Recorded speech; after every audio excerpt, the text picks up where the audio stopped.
हम अभी डिस्कस करेंगे कंडक्टोमेट्रिक टाइट्रेशन का इनिशियल इंट्रोडक्शन। कंडक्टोमेट्रिक टाइट्रेशन क्या होती है? ये एक इलेक्ट्रोकेमिकल मेथड है एनालिसिस का जो इलेक्ट्रिकल कंडक्टेंस को देखता है। कहाँ? इलेक्ट्रोलाइट सॉल्यूशन में, इलेक्ट्रोलिटिक सॉल्यूशन में इलेक्ट्रिकल कंडक्शन को देखता है कि इलेक्ट्रिकल कंडक्टेंस कैसा है उसमें, या it is defined as an determination or measurement of the electrical conductance of an electrolyte solution by means of conductometer। किसके माध्यम से देखता है? कंडक्टोमीटर के माध्यम से। अब देखते हैं इलेक्ट्रिक कंडक्टिविटी जो होती है किसी भी सॉल्यूशन की किस पर डिपेंड होती है। भाई सीधी सी बात है, जो कंडक्टर होगा सबसे पहले उस पर डिपेंड होगी। और इसमें हमारा जो कंडक्टेंस होता है, ये जो इलेक्ट्रिकल करंट फ्लो कर रहा है वो फ्लो करता है बाय मीन्स ऑफ कैटायन और एनायन। जो कैटायन है, एनायन है, ये सिंगली और डबली चार्ज है, वो अलग अलग कंडक्टिविटी अपने अंदर लिए रहते हैं और वो जब फ्लो करते हैं तो इलेक्ट्रिकल कंडक्टेंस भी बदलता है। आयंस की कंसंट्रेशन पे, टेम्परेचर पे, आयन की मोबिलिटी क्या है, इस पर भी डिपेंड करता है electrochemical conductance. Principle generally based, generally conductance जो इलेक्ट्रिकल करंट का होता है वो इलेक्ट्रोलाइट सॉल्यूशन के थ्रू, जनरली वो मेटालिक कंडक्टर्स के थ्रू जैसे कंडक्टेंस होता है उसी तरह से इलेक्ट्रोलिटिक सॉल्यूशन में भी इनका कंडक्टेंस होता है। ओम्स लॉ के अकॉर्डिंग इलेक्ट्रिकल कंडक्टेंस क्या चीज़ है? ओम्स लॉ के अकॉर्डिंग इलेक्ट्रिकल कंडक्टेंस किसी भी करंट की पासिंग डिस्टेंस किसी भी कंडक्टर के थ्रू डायरेक्टली प्रोपोर्शनल होगी पोटेंशियल डिफरेंस और इन्वर्सली टू रेजिस्टेंस। मतलब किसी भी करंट जो पास कर रहा है किसी भी कंडक्टर, तो उसकी स्ट्रेंथ किस पर डिपेंड होगी? डायरेक्टली प्रोपोर्शनल होगी पोटेंशियल डिफरेंस के और इन्वर्सली प्रोपोर्शनल होगी रेजिस्टेंस के। इसीलिए देखिए यहाँ पे दिया है I equal to V R. I current, V potential difference, R resistance. तो ये ओम्स लॉ कहता है। मान लीजिए कि ओम्स लॉ क्वेश्चन आता है तो आप ये बता सकते हो आई इक्वल टू वी आर।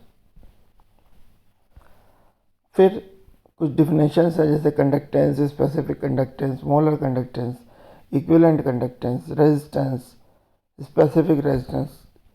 तो पहली आती है कंडक्टेंस, जिसको हम डिनोट करते हैं कैपिटल जी से। तो करंट फ्लो पर यूनिट एरिया ऑफ कंडक्टर पर unit potential applied and it's reciprocal to resistance. किसी भी कंडक्टर से जो करंट फ्लो होगा पर यूनिट एरिया, जितने पर यूनिट पोटेंशियल हम अप्लाई करेंगे उतना ही पर यूनिट एरिया वो करंट फ्लो होगा, और उसका जो रेजिस्टेंस होगा वो होगा रेसिप्रोकल उसके, जिसके G is equal to I upon R. फिर आती है बात किसी स्पेसिफिक कंडक्टेंस की, इसको काप्पा भी कहते हैं। किसी भी कंडक्टेंस, किसी भी यूनिफॉर्म लेंथ की conductance uniform cross section area से जब पास होती है तो उसको हम स्पेसिफिक कंडक्टेंस कहते हैं। स्पेसिफाई करना मतलब 1 मीटर लेंथ और 1 मीटर स्क्वायर एरिया से पास होने वाले कंडक्टेंस करंट को हम क्या कहेंगे? Specific conductance. Kappa equal to 1/r into 1/a। फिर आती है बात मोलर कंडक्टेंस की। किसी भी ऐसे सॉल्यूशन का कंडक्टेंस जिसमें सॉल्यूट 1000 सेंटीमीटर ऑफ सॉल्यूशन में प्रेजेंट हो, जिसको हम 2 इलेक्ट्रोड के बीच में रखें 1 सेंटीमीटर दूरी पे, उसको क्या कहेंगे हम? Molar conductance. मोलर कंडक्टेंस का फॉर्मूला, मोलर कंडक्टेंस का सिंबल है उसके 1000/c। फिर बात आती है इक्विवेलेंट कंडक्टेंस की।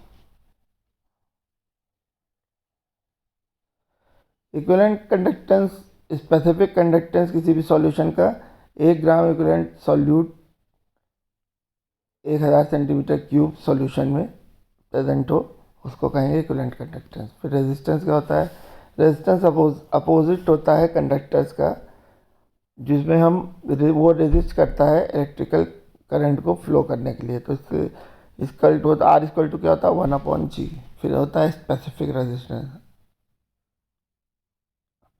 फिर यहाँ पे भी देखिए रो, स्पेसिफिक रेजिस्टेंस, ये होता है किसी भी कंडक्टर द्वारा वो रेजिस्टेंस जो यूनिट लेंथ और क्रॉस सेक्शन एरिया पे डिपेंड हो। R is divided equal to 1/A।